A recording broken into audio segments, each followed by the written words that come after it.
All right, sorry about that.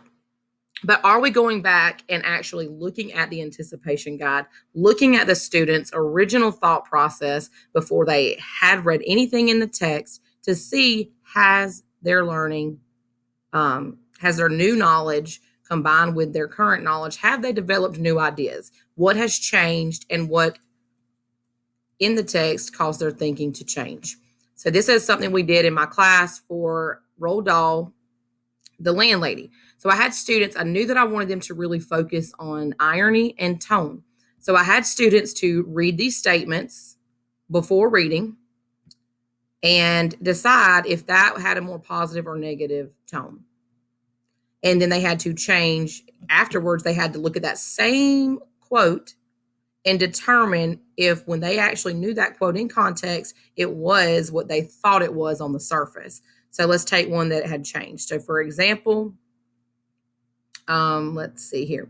We have it all to ourselves, she said, smiling over her shoulder or as she led the way upstairs. You see, it isn't very often I have the pleasure of taking a visitor into my little nest. I teach my students to pay attention to diction, which is the word choices, and decide then if the words are more positive or negative. So that's usually what I say. So based on this smiling and pleasure, I can see that the student before reading thought that I had a positive tone.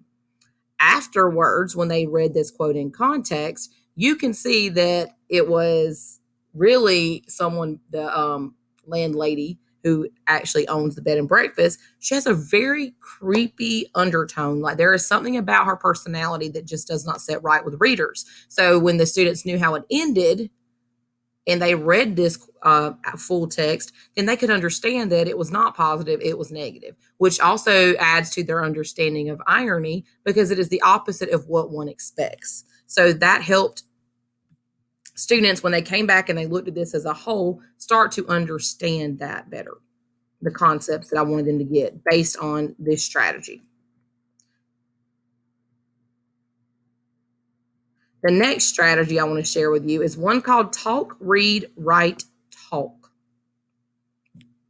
Talk, read, write, talk. I love using this because it's during reading. Obviously, you're going to talk. So even the anticipation guide could have been talking. Now you're actually going to read it.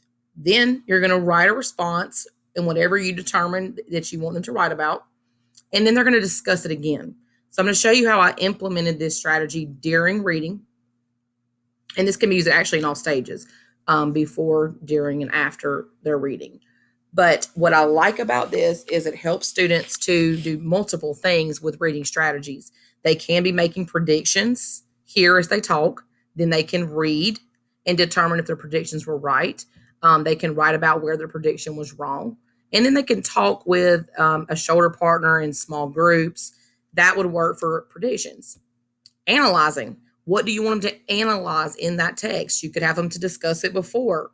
Read for that purpose, whatever you're wanting them to analyze, write about it, and again, discuss with someone to determine if their thought process is the same, or maybe they find something that they did not know that someone else knows. I'm a big fan of cooperative learning, that we learn best from those around us, that if we combine our knowledge, we will come to a consensus. So this is one of my students. And what I had them to do was sit in kind of like a circle, semicircle. And I looked at their pretest data from the day before. I had done a pretest over these strategies. And the students who scored the highest, I used them as group leaders to begin the discussion.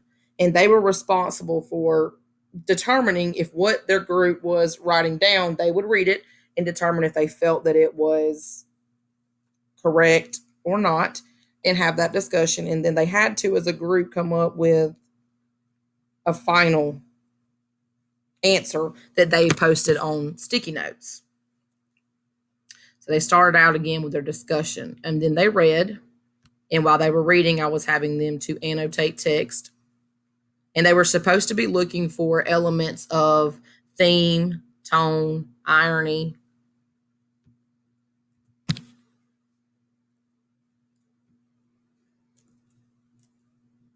And this is where I was having them to record their talking points on sticky notes. So as they found something from my graphic organizer, they would record it on sticky notes and discuss with their